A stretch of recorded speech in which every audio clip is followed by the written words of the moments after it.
नमस्कार, आपके साथ हूं मैं राजीव शर्मा। मध्य प्रदेश में विधानसभा उपचुनाव है। कांग्रेस से बीजेपी में शामिल हुए ज्योतिरादित्य सिंधिया से बीजेपी के कई प्लानों समेत कई मुद्दों पर हमारे सहयोगी मनोज मनु ने खास बातचीत की है। आइए आपको सुनाते हैं। फिल्म सड़क देखी होगी, सुपर डुपर हिट हुई थी और मध्य प्रदेश की जो राजनीति है वो भी सड़क के इर्द गिर्द घूमती नजर आ रही है। मैं आपको विस्तार से समझाता हूं। आपको याद होगा कि ज्योतिरादित्य सिंधिया ने कहा था कि जनता के मुद्दे और उनसे किए गए वादे अगर पूरे नहीं होते तो मुझे सड़क पर उतरना होगा। मुख्यमंत्री कमलनाथ से कुछ पत्रकारों ने पूछ लिया तो उन्होंने कहा कि उतर जाएं, रोका किसने? ज्योतिरादित्य सिंधिया सड़क पर आ गए, सरकार भी सड़क पर आ गई और कमलनाथ भी सड़क पर आ गए। आप समझिए, दोनों का प्लॉट एक ही था, सड़क। लेकिन भारतीय राजनीति में जो नेता होते हैं वो सड़क से संघर्ष करते हैं सत्ता तक, लेकिन यहां बात उल्टी हुई और ये पूरी बात इर्द गिर्द घूमती है ज्योतिरादित्य सिंधिया के बारे में। आज वो हमारे साथ हैं, विस्तार से चर्चा करेंगे। सिंधिया जी, आपका इंडिया न्यूज और ITV नेटवर्क में स्वागत है। बहुत बहुत धन्यवाद। ऐसा क्या हुआ कि सत्ता आपके पास थी? लोग सड़क से सत्ता तक पहुंचते हैं और आप सत्ता से सड़क पर वापस आ गए। ऐसी कौन सी बात थी, ऐसा कौन सा दर्द था, ऐसी कौन सी तकलीफ थी जिसने आपको झकझोर कर रख दिया? ये पहले तो मैं आपको बताऊं कि सत्ता मेरे पास थी नहीं, ना कभी सत्ता मेरे पास रही है। मेरे पास मेरी सोच और विचारधारा है कि केवल सेवा भाव है, जनता की सेवा, गरीबों का उत्थान। कठिनाई इस बात की है कि देश में आज जो सोच विचारधारा में हमें बदलाव लाना है, ये सत्ता की खोज, सत्ता की लालच, सत्ता का मोह से अलग हटकर जिन लोगों ने हमें प्रेरणा दी है, चाहे वो हमारे स्वतंत्र संग्रामियों हों, कि हमें देश सेवा और जनता की सेवा को अपना लक्ष्य बनाना है। प्रियंका जी से आपके बहुत अच्छे संबंध, राहुल गांधी से आपके बहुत अच्छे संबंध, सोनिया गांधी से आपके बहुत अच्छे संबंध। आपने ये पीड़ा उनको नहीं बताई, आपने ये तकलीफ उनको नहीं बताई, किसी ने हस्तक्षेप करने की कोशिश नहीं की? देखिए, मैं अतीत में नहीं जाना चाहता और अंग्रेजी में एक कहावत है कि there is dignity in silence. मौनता में भी एक डिग्निटी रहती है और वही मैंने मेंटेन करने की कोशिश की है पिछले 7-8 महीनों में। ये सत्य है कि ये मुद्दा मैंने हाईकमांड तक पहुंचाया है, एक बार नहीं, बार बार, पर वो अब अतीत का मामला हो गया। मैं अपनी डिग्निटी मेंटेन करना चाहता हूं और मौनता से ही वही डिग्निटी मैंने पिछले 6-8 महीने में बरत करके रखी है। नहीं, मैं ये इसलिए भी और आगे भी मैं वो रखना चाहता हूँ। मैं इसलिए भी ये कह रहा हूँ क्योंकि मैं उन राजनीतिज्ञों में से दिल्ली के लोग काफी नाराज हैं मध्य प्रदेश में। उन राजनीतिज्ञों में से नहीं हूँ जो कहते हैं ना कि you wash your dirty linen in public. आपने अपनी भावनाओं को व्यक्त कर दिया और आपने निर्णय ले लिया। क्या कांग्रेस में से बहुत से लोग हैं जो करना चाहते हैं, जो महसूस करना चाहते हैं, जिन्हें पता है कि गलत हो रहा है लेकिन कर नहीं पा रहे हैं? आप मानते हैं? देखिए, आपकी बात होती रहती है। मैं उन लोगों में से हूँ जो मैं मानता हूँ कि अंत में आपको अपने आप को शीशे में देखना पड़ता है। आप दूसरों से तो झूठ बोल सकते हो, लेकिन आप अपने आप से झूठ नहीं बोल सकते। तो अंत में आपको अपनी अंतरात्मा को जवाब देनी पड़ती है। जब आप रात को सोने जाते हो, अच्छी नींद और जल्द नींद उसी को मिलती है जिसकी आत्मा में शांति हो कि उसने उस दिन में सही कहा है, सही किया है। दूसरों के सोच में वो गलत हो सकता है, पर अपने विचारधारा में। तो मेरा उत्तरदायित्व, मेरी जिम्मेदारी केवल मेरे एक्शंस के प्रति है। मैं कोई नहीं होता किसी और पर आश्रय लगाने के लिए या उनके सोच विचारधाराओं पर टिप्पणी करने के लिए। अंत में हर व्यक्ति को अपना जीवन अपने अंतरात्मा के साथ जीना है। लोग ये कह रहे हैं कि साहब सब कुछ प्लान था। जैसे फिल्म सड़क की मैंने आपको जिक्र किया, उसकी स्क्रिप्ट तय थी, कौन डायरेक्टर है, कौन उसके पात्र हैं। ऐसे ही मध्य प्रदेश की जो सड़क की स्क्रिप्ट है वो सब कुछ तय था, पॉलिटिकल। अब उसमें कहा कि देखिए, चार्टर्ड प्लेन भी तैयार था, सारे विधायक भी आ गए और सारे मंत्री बैठकर वहाँ चले गए और उनको बाद में लॉक कर दिया। तो किसको लॉक किया मनोज? आपने देख लिया। अगर किसी ने किसी को लॉक किया है, चर्चा चल रही है, अगर किसी ने किसी को लॉक किया है तो कमलनाथ जी और दिग्विजय सिंह जी ने सत्ता पाकर मध्य प्रदेश की जनता की आशा और अभिलाषाओं को लॉक कर दिया था 15 महीने, और आपने एक मास्टर की बनाई और खोल दिया। जो आज मैंने नहीं, जो आज मोदी जी और शिवराज जी के नेतृत्व में आज खुली है। मैं ना अभिलाषी हूं, ना मेरा कोई मोह है, ना था कुर्सी का, पद का, ना आज है। और मेरी 20 साल की जनसेवा का इतिहास इसे आपके सामने प्रदर्शित करता है। नहीं, इसलिए बार बार ये आरोप लगा रहे हैं, बार बार कह रहे हैं कि साहब खुददार बनाम गद्दार की बात चल रही है, बिकाऊ बनाम टिकाऊ की बात चल रही है, बार बार चुनावी रैली में इस बात का जिक्र कर रहे हैं। चाहता हूं, मैं तो अपने भाषण में कह रहा हूं, जिन लोगों ने संकल्प लिया था और वचन लिया था कि हम किसानों का ऋण माफ करेंगे 10 दिन के अंदर, नहीं तो मुख्यमंत्री बदल जाएगा। हाँ, मंच से कहा गया था, ऊपर से नीचे मेरे द्वारा भी कहा गया था, मैं इससे छुप नहीं रहा हूं। हाँ, जिम्मेदार आप भी थे उसमें। हाँ बिल्कुल, कहा था कि हम महिलाओं को 51,000 देंगे कन्यादान योजना में, कहा था कि नौजवानों को 4,000 रुपया बेरोजगार भत्ता देंगे। और ऐसे कई मुद्दे हैं, और इसको आप अलग छोड़ो। एक है विकास का एजेंडा जो विनाश का एजेंडा बन गया, दूसरा है भ्रष्टाचार का एजेंडा। मैंने सपनों में भी नहीं सोचा था कि इतना भ्रष्टाचार की सरकार कांग्रेस तय करेगी, क्योंकि हम लोग चाहते थे कि एक साफ सुथरी सरकार बने। पर वो तो कह रहे कि माफियाओं के खिलाफ, वो तो कह रहे माफियाओं के खिलाफ हम मुहिम चला रहे थे। क्या मुहिम चलाया उन्होंने? अवैध रेत उत्खनन, शराब माफिया, ट्रांसफर उद्योग। और ये मैं नहीं कह रहा हूं, आपके और मेरे बहुत अच्छे परिचित एक बहुत सीनियर कैबिनेट मंत्री ने आपके चैनल पर आकर हाथ जोड़कर माफी मांगा था प्रदेश की जनता से कि हम अवैध उत्खनन नहीं रोक पाए।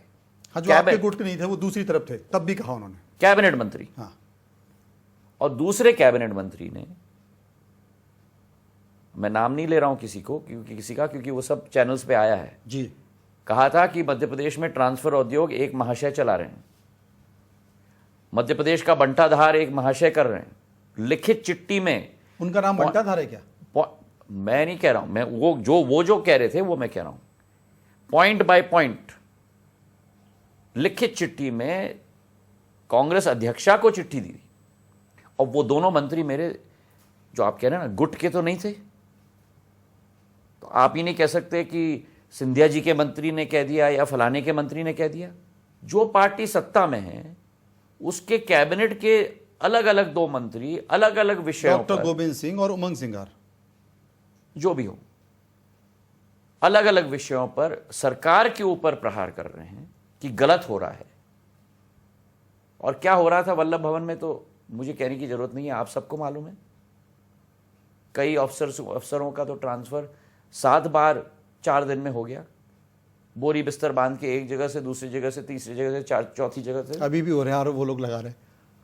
हम करें तो किसका ट्रांसफर हुआ है मुझे बताए, एक आदमी जिसका 5 बार ट्रांसफर। हम करें तो लीला, और मुझे बता दें ना, मुझे बता दें जो स्थिति मध्य प्रदेश की इन्होंने करके दी। देखिए, मेरी सोच विचारधारा स्पष्ट और साफ है। मैं विकास में अपना विश्वास रखता हूं, प्रगति में और उत्थान में, यही मेरा धर्म है। और 5 महीनों में शिवराज सिंह जी और हमने मिलके दिखाया है। इनकी 15 महीनों का रिकॉर्ड, हमारे 5 महीनों का। लेकिन कमलनाथ कहते हैं कि शिवराज जी एक नारियल लेके घूमते हैं और जहां मौका मिले वहां फोड़ देते हैं। और उनकी कठिनाई ये है कि ना कमलनाथ जी के हाथ में 15 महीने कभी नारियल था, ना वो घूमे, ना उन्होंने फोड़ा। एक आरोप, वे केवल वल्लभ भवन में 12 घंटे, उनके हाथ में था क्या? 12 घंटे बैठकर क्या कर रहे थे वो आपको मालूम है। नहीं, शिवराज जी के ऊपर उन्होंने आरोप लगाया। शिवराज जी ने कहा कि मैं तो नारियल लेके घूम रहा हूँ, शैंपेन की बोतल लेके कौन घूम रहा है, ये बताएं ना। क्या क्या आरोप नहीं लगाया। और मैं मानता हूं कि ये एक निम्न स्थिति की राजनीति है। और दिग्विजय सिंह कहते हैं कि ज्योतिरादित्य सिंधिया बताएं, उन्होंने बताया होगा। केवल ये नारियल की बात में नहीं कहा कि भूखे हैं, नंगे हैं। ये गरीबी की परिभाषा क्या इन शब्दों का इस्तेमाल किया जाना चाहिए राजनीति में? मुझे तो बड़ा गर्व है कि एक जनसेवक जो भूखा है, नंगा है, वही समझता है लोगों की पीड़ा। और जिस तरीके से उनने मेरे साथ मिल के, हम दोनों ने मिल के, चाहे वो हों, मैं हूं, नरेंद्र सिंह जी हैं, अनेक हमारे BD शर्मा जी हैं, साथ में मिलके एक रूपरेखा 5 महीने में, कोरोना काल में, इस आपत्ति काल में भी एक योजना मध्य प्रदेश के लिए बनाई है। मैंने देखा कि आप रैलियां कर रहे हैं, भाषण दे रहे हैं, आपका गला भी खराब है और भीड़ में जा रहे हैं, लेकिन उससे ज़्यादा रोचक ये जो आपका रूप है वो किसी ने देखा नहीं है। मंच पे जब आप भाषण देते हैं तो जो आपका अंदाज है, जो आपका स्टाइल है, क्योंकि इसके पहले रंगमंच, राजनीतिक रंगमंच के सबसे बड़े बेहतर कलाकार शिवराज जी को माना जाता था। अब जो आपकी स्टाइल है, ये जो आप घुमाते हैं, ये ऐसा लग रहा है कि आपने शिवराज जी को कोसों पीछे छोड़ दिया। ये कहाँ से, इजाद कहाँ से हुई? मैं आपको बता दूं कि मेरी सदैव ये कोशिश है कि एक संवाद हो जी। और मेरी कोशिश रहती है कि लोगों के साथ एक जुड़ाव और एक कनेक्शन हो। हाँ।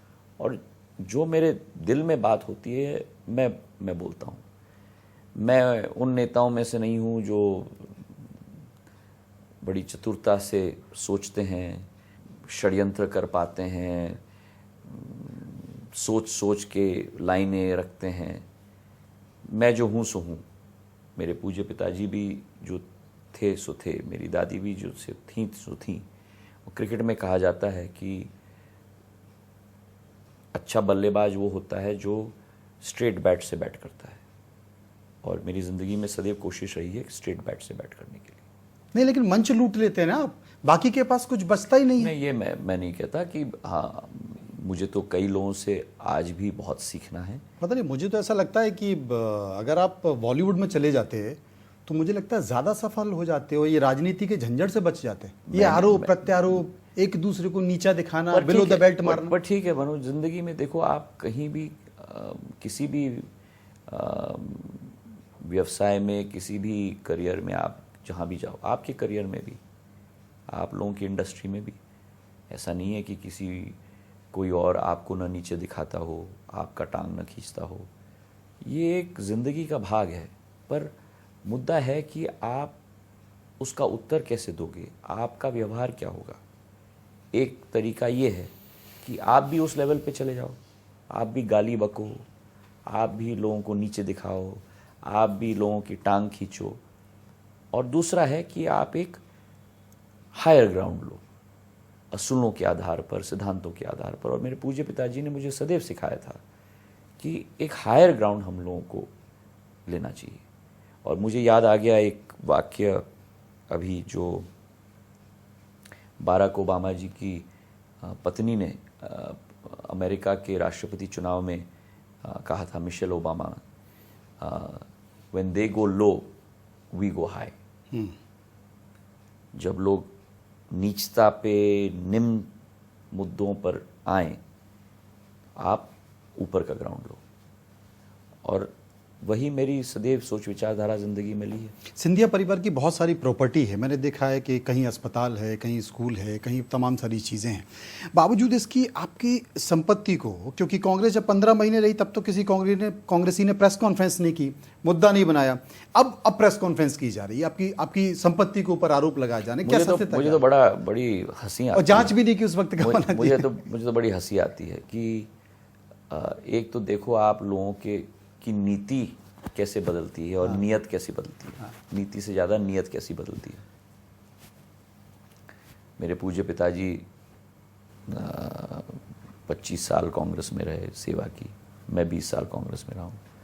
तब तो इन लोगों ने कुछ नहीं कहा। ठीक है, ये तो मैंने कहा ना कि when they go low you must go high।